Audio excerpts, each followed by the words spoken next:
이상민 전 행안부 장관 어제 바로 선고가 있었습니다.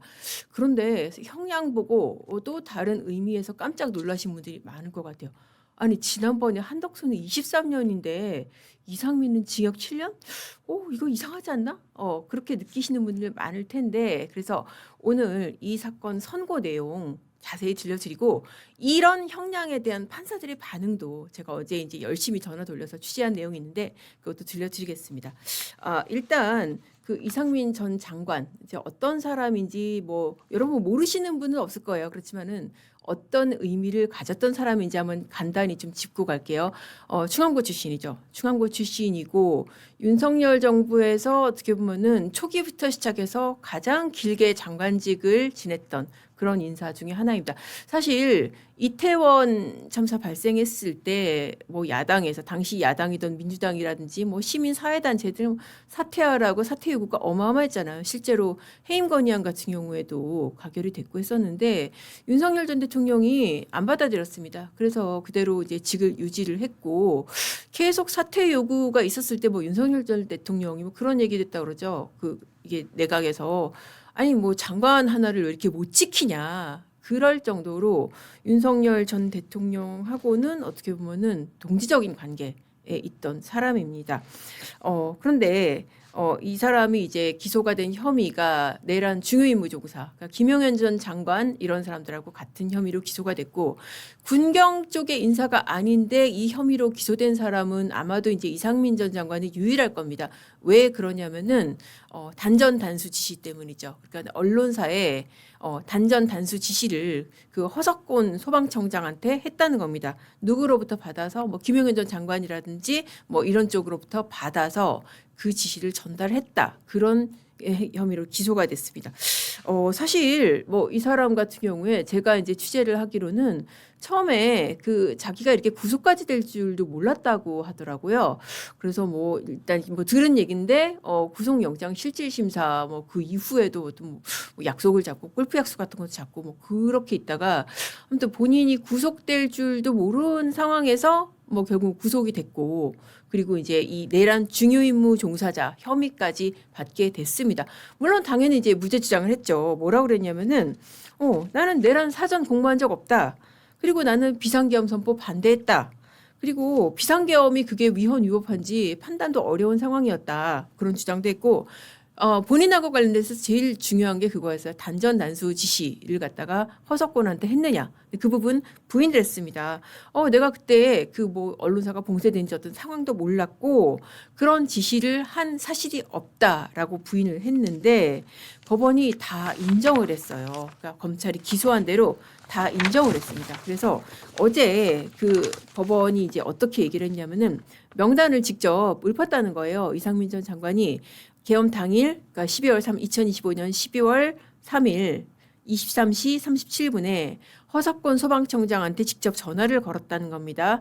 그러면서 MBC, JTBC, 한겨레, 경향, 뉴스공장 이렇게 5개 언론사를 구체적으로 거명을 하면서 단전 단수 이거 협조해달라 이렇게 지시를 한 사실을 인정을 했습니다.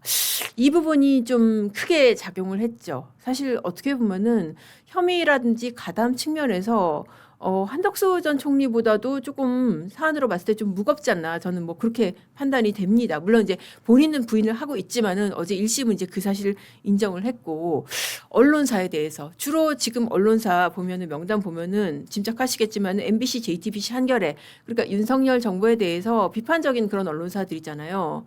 그런 언론사들에 대해서 단전, 단수. 이게 사실 좀 무시무시합니다. 뭐 제가 언론사 종사자라서 그런 것도 있지만은 이게 어떤 언론사에 대해서 단전, 단수? 이거는 그냥 그 언론사의 기능을 마비를 시키는 거잖아요. 아무리 비판적인 입장을 가진 언론사라고 하더라도 그런 조치는 정말 있어서는 안 될 거죠. 특히나 언론사 같은 경우에는 헌법상 언론의 자유가 있고 검열금지 원칙도 있고 그런데 MBC, 유독 MBC, JTBC, 한겨레, 경향, 뉴스공장 이런 언론사들에 대해서 단전 단수를 지시했다. 이건 아마 이건 정말 어떻게 아무리 뭐 너그럽게 해석을 하더라도 어떤 민주주의와 법치주의 관점에서 조금 용납하기 어려운 그런 지시고 그런 조치가 아니었나 재판부의 판단도 지금 그랬던 것 같습니다. 자, 그럼 도대체 이런 조치가 도대체 어떻게 이루어졌는지 뭐 과정을 좀 볼게요. 판결문 그리고 이제 어제 그 판결문을 읽는 과정에서 그 부분을 굉장히 자세하게 재판부가 얘기를 했습니다. 김영현 전 장관이 이거 경찰 지원 좀 받았으면 좋겠다라고 윤석열 대통령한테 얘기를 했던 것 같아요. 그러니까 윤석열 대통령이 경찰청장, 서울청장 연결을 해줬고 이제 앞에 그런 진술로 봤을 때 이런 경찰청장이라든지 서울청장 이런 사람들하고 이상민하고 같이 얘기를 해서 이 지시가 내려간 게 아니냐 재판부가 그렇게 판단을 한 겁니다. 왜냐하면은 단전 단수 이런 것들이 경찰청, 소방청 관련 업무거든요.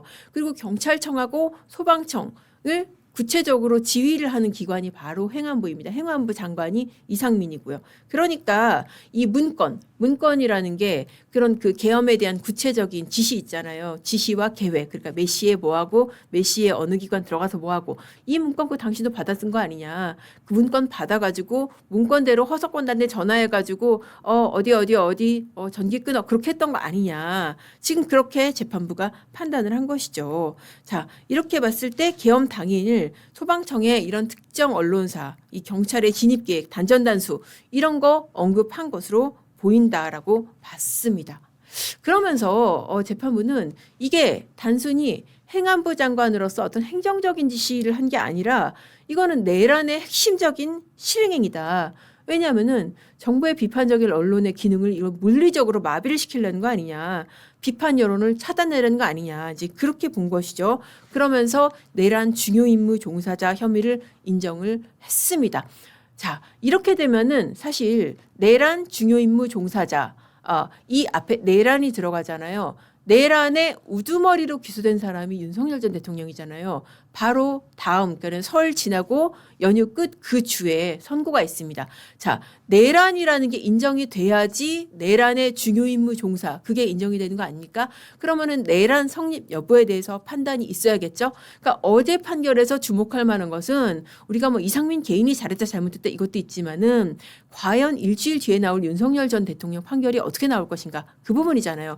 그 부분에 대해서 굉장히 어제 재판부가 의미심장한 판결을 했습니다. 이 정도가 된다면은 윤석열 전 대통령 판결문은 거의 정말 그 틀이 다 쓰이고 완성이 됐고 물론 시기상으로도 그렇지만 거의 내용이 다 완성이 된 게 아닐까 싶을 정도로 굉장히 의미심장한 그 판결을 했습니다. 자, 우리가 그동안 크게 다퉈왔던 부분 중에 하나입니다. 의원들 끌어내라는 지시가 있었는지 그 부분인데요. 어제 재판부가 그 부분에 대해서 정면으로 판단을 했습니다. 뭐라고 그랬냐면은 그러니까 쭉 읽었어요. 재판부가. 윤석열은 4일 0시 30분경 곽종근한테 전화를 걸어서 아직 의결 정족수 채워지지 않은 것 같다. 문 부수고 들어가서 안에 있는 인원 끄집어내라. 이런 취지로 지시를 했다라고 어제 재판부가 이거를 정면으로 인정을 했습니다. 그동안 이 부분에 대해서 헌재에서도 다툼이 많았고 윤석열 전 대통령 재판에서도 윤 전 대통령은 이 부분 굉장히 다퉜잖아요. 그런데 어제 이상민 재판부가 의원들 끌어내라고 지시했다는 부분을 인정을 했습니다. 자, 안에 있는 인원들이라고 그래서 표현은 인원이기는 하지만은 결국 곽종근 진술의 신빙성을 인정을 한 것이죠. 이 부분에 대해서 윤석열 전 대통령도 부인을 했고 또 뭐 이진우 사령관도 부인을 했고 했는데 이 부분을 곽종근의 진술을 신빙성을 인정을 한 것으로 보입니다. 그래서 인원 끄집어내라는 지시를 했다라고 본 것입니다. 거기에 따라서 이진우도 이 경비여 단장한테 국회 본관 내부 들어가서 의원들 외부로 끌어내라고 지시했다. 그러니까 이진우도 지시했다. 곽종근도 지시했고 이진우도 지시했다. 그렇게 해서 출입통제했다. 그리고 이후에 선관위 진입까지 인정을 했습니다. 이 부분이 저는 어제 판결에서 좀 굉장히 눈에 띄는 부분이었어요. 그동안 굉장히 핵심 쟁점으로서 다뤄져 온 곽종근 진술이 믿을 만한가? 의원인가 인원인가 요원인가? 그 부분에 대해서 어제 재판부는 정면으로 그냥 인원 끌어내라고 해서 어떤 의결 정족수에 미달하도록 의원들을 끄집어낸 그런 행위를 인정을 한 겁니다. 이쯤 되면은 사실 윤석열 전 대통령 쪽에서 굉장히 좀 절망을 할 것 같습니다. 이런 판결 내용에 대해서 이렇게 사실관계까지 인정을 하고 또 이 부분에 대해서 내란으로 포섭을 했기 때문에 자, 이 부분에 대해서 재판부가 이렇게 판단을 했어요. 윤석열, 김용현은 국회 야당 당사, 언론사 물리적으로 봉쇄해서 기능을 마비시키거나 선관위를 영장 없이 압색하고자 했다. 이는 헌법의 대의제 민주주의를 규범적 효력을 상실하게 하고 헌법에 의해서 설치된 국회의 권능 행사를 불가능하게 하는 국헌문란 목적 행위다. 그러니까 국헌문란 목적이라는 게 이 헌법기관을 헌법과 법률에 의하지 않고 기능을 마비시키는 행위라고 그렇게 정의를 했잖아요. 거기에 해당을 한다는 것이죠. 국회와 야당 당사, 언론사를 물리적으로 봉쇄를 하고 선관위를 영장 없이 압색하려 한 행위가 결국 국헌문란 행위다라고 정의를 한 것입니다. 이 부분에 있어서 여러분들 계속 이해가 안 가시는 부분이 아마 그걸 겁니다. 아니, 이거 대통령의 비상대권 행사 아니야? 계엄은 대통령의 비상대권 행사잖아. 근데 왜 이게 내란이 돼? 라고 할 텐데 그 부분에 대해서는 역시 이 재판부 답은 없습니다. 아마도 이 이상민 장관 같은 경우에도 이 행위가 내란이다 아니다 그 부분을 정면으로 다툰 것은 아니고 단지 나는 비상계엄에 가담하지 않았다. 내란에 가담하지 않았다. 그렇게만 이 주장을 했던 것 같습니다. 그러니까 대통령의 비상대권 행사가 왜 계엄이 아니고 내란인지 그 부분에 대해서 판단은 안 했지만은 어쨌든 윤석열, 김용현 두 사람의 행위를 이것은 비상대권 행사가 아니라 내란이다라고 정면으로 그러니까 이진관 재판부에 이어서 두 번째로 그렇게 판단을 한 겁니다. 그렇게 해서 국헌문란 목적으로 폭동을 일으켰다.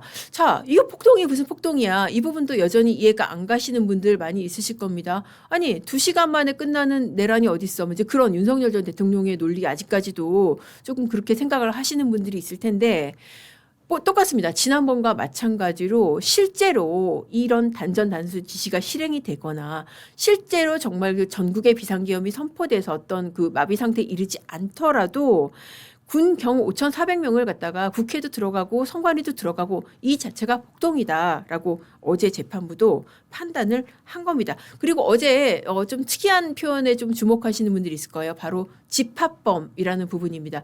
집합범으로서의 어떤 내란. 그러니까 내란이라는 게 사실 이게 형법에도 나오는 형법 교과서에도 나오는 내용인데 이게 집합범이라는 것은 어떤 한 사람의 행위로 성립하지 않는다. 그러니까 여러 사람이 있어야지 성립을 하고 그 여러 사람이 다 각자의 역할을 막 가지고 있다. 이제 그런 거잖아요. 그렇기 때문에 이 내용이 이제 어디서 나왔냐면은 내란 중요임무 종사 부분은 윤석열 우두머리로 하는 내란죄를 전제로 하는 것이다. 그래서 이 피고인의 행위, 그러니까 이상민 장관의 행위만을 단일 범행으로 특정이 어렵다. 그러니까 이게 왜 나왔냐면은 이상민 장관 측에서 그렇게 주장을 했어요. 아니 왜 이렇게 공소장에 나 말고 윤석열, 김용현 이런 관련 내용들이 너무 많아. 이거 공소장 일본주의 위반이다. 그러니까 공소장이라는 게 나의 잘못만을 중심으로 깔끔하게 써야 되는데 그렇지 않고 이거저거 다른 사람 행위까지 너무 많다는 거죠. 근데 거기에 대해서 재판부가 이거 내라는 집합범이라서 어쩔 수가 없어. 당신 하나의 행위만 뽑아서 쓸 수가 없는 거야. 그거는 그럴 수밖에 없다라고 이제 판단을 한 겁니다.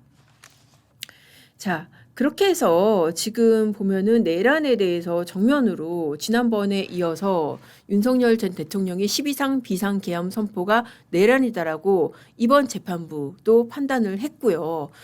그리고 중요한 것은 양형입니다. 양형이 너무 차이가 나죠. 그렇게 내란에 해당한다라고 보고 그리고 단전단수 지시를 한 것을 내란의 중요임무 종사라고 봤는데 그러면은 한덕수가 지난번에 23년 나왔으면은 저도 그렇게 생각했고, 뭐 25년 나오는 거 아니야? 뭐 심지어 무기징역 뭐 이렇게 나오는 거 아니야?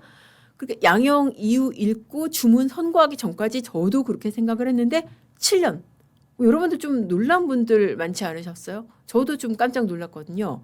그래서 이게 도대체 이게 뭐지? 아니 한덕수 전 총리는 가만히 있었다고. 그러니까 쉽게 말하면 그거 아니에요. 계엄을 말리지 않았다.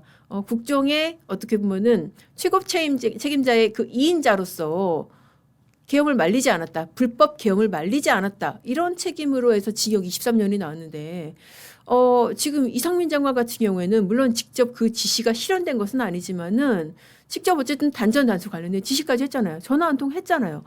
그런데 7년이다? 도대체 이게 뭐지? 뭐가 잘못된 거지? 그래서 제가 어제 판사들한테 전화를 좀 돌려봤습니다.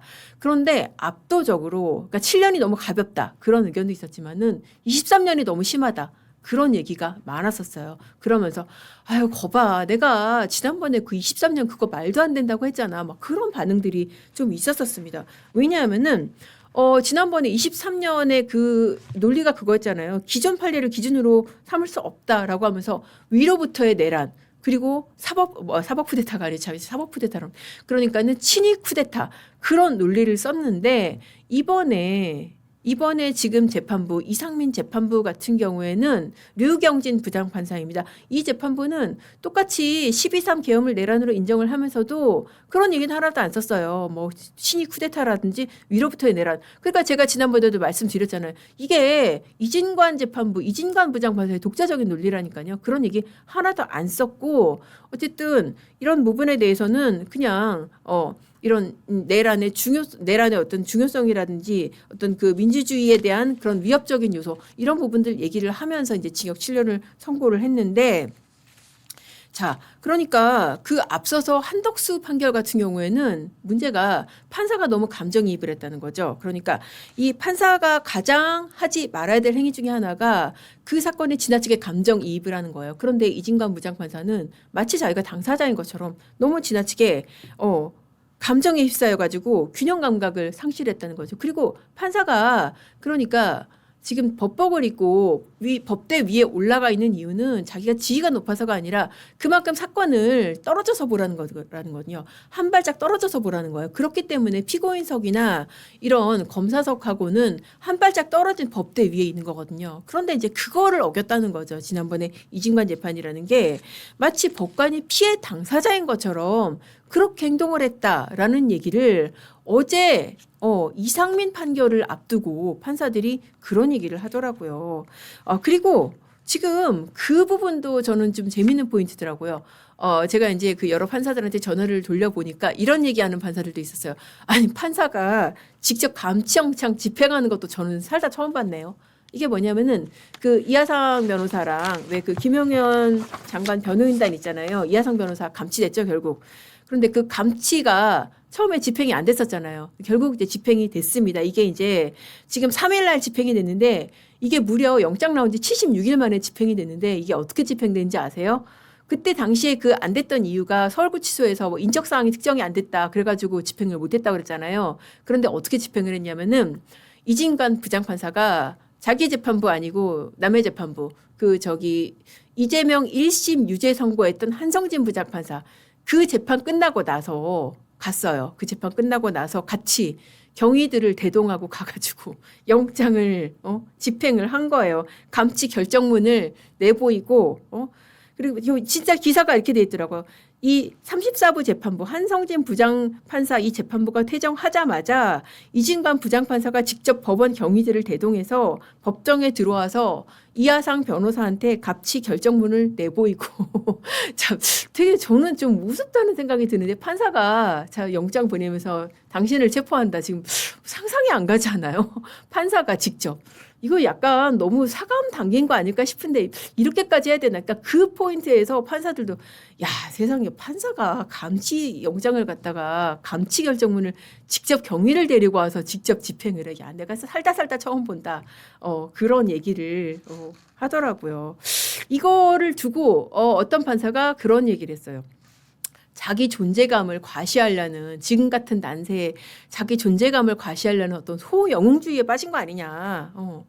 그런 얘기를 했습니다. 아무튼 뭐랄까 조금 납득이 진짜 안 가기는 해요. 양형의 그런 결과로 봤을 때 직접 전화 돌리기까지 했는데 이거는 7년이고 그리고 한덕수 전 총리 같은 경우에는 그냥 가만히 있고 물론 이제 가만히 있기도 하고 뭐 나중에 이제 사후 계엄 선포문을 만들었다 뭐 이런 부분도 있겠는데 그건 어쨌든 사후잖아요. 사후에 그런 그 합법적인 외관을 만들기 위해서 뭐 계엄선포품 만들고 뭐 어떤 그 국무회의 소집을 하는데 도와주고 근데 국무회의 소집 같은 경우에는 그거는 뭐 합법의 외관을 만들려 했다 뭐 그런 측면도 있지만은 뭐 본인 주장으로는 다른 사람들 말 좀 들어보고 결정하라 뭐 그런 측면도 있다는 거 아니에요. 어떤 그거로 징역 23년이 나온다? 이건 너무 좀 심하게 불균형하지 않나. 어떻게 자기가 부자기보다 더 자기라는 거는 일부러 뭔가를 하는 것이고 부자기는 안 하는 거잖아요.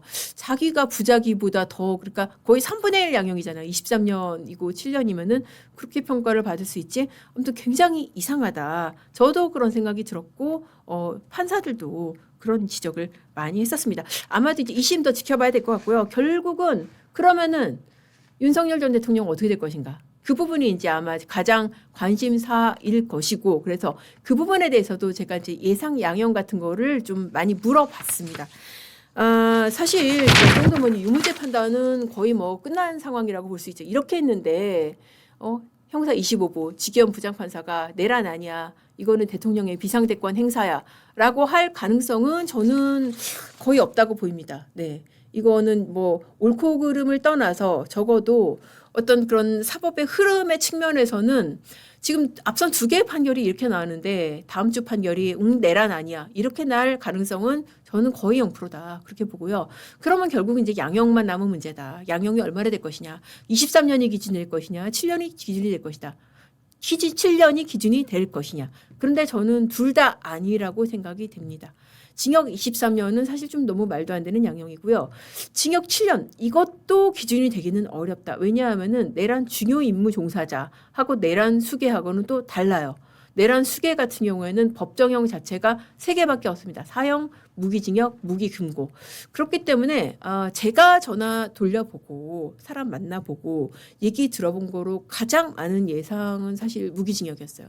무기징역 부분이 제일 좀 많았던 것 같고 물론 이제 반대 의견도 있습니다. 여기 충분히 감경 요소가 있다. 왜냐하면은 이게 사실 실패한 범죄잖아요. 그러니까 계엄의 전국 확산에 실패했고 사실은 뭐 2시간 만에 실질적으로 2시간 만에 뭐 계엄 해제가 됐고 그리고 또 계엄이라는 이걸 이제 범죄로 본다면은 범죄에 이르게 된 동기가 있잖아요. 그러니까 민주당이 연쇄 탄핵을 했고 그리고 국정의 발목을 계속 잡았고 그런 부분들이 장량 감경이라는 거는 법에 규정된 형의 감경 요소입니다. 이 장량 감경의 여지가 있다. 그렇게 해서 무기징역이 아닐 수도 있다. 상당히 뭐 20, 30년 범위 내에서 그렇게 나올 수도 있다. 그런 견해도 있습니다. 자, 그래서 이 정도가 되면은 사실 19일 선고는 거의 뭐 조금 양형이 포인트가 되는 그런 상황이 아닐까. 그럴 가능성이 상당히 높다고 보이고요. 아이고, 맞아요. 진짜 캥 애인이 말씀대로 정말 천불이 납니다. 저도 천불이 나고요. 도대체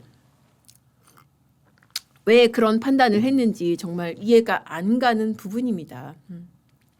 계엄이 내란이 아니다라고 이제 지금도 많이 생각을 하시지만은 지금까지 2개의 재판부에서 계엄이 내란이라고 판단을 했고 가장 중요한 요소는 뭐 그겁니다. 그러니까 국회하고 선관위에 지금 군인과 경찰 무력을 동원을 했다. 그 부분이 이거는 이제 민주주의와 법치 관점에서 용납할 수 없다라는 게 이제 지금까지 판사들의 판단인 거죠.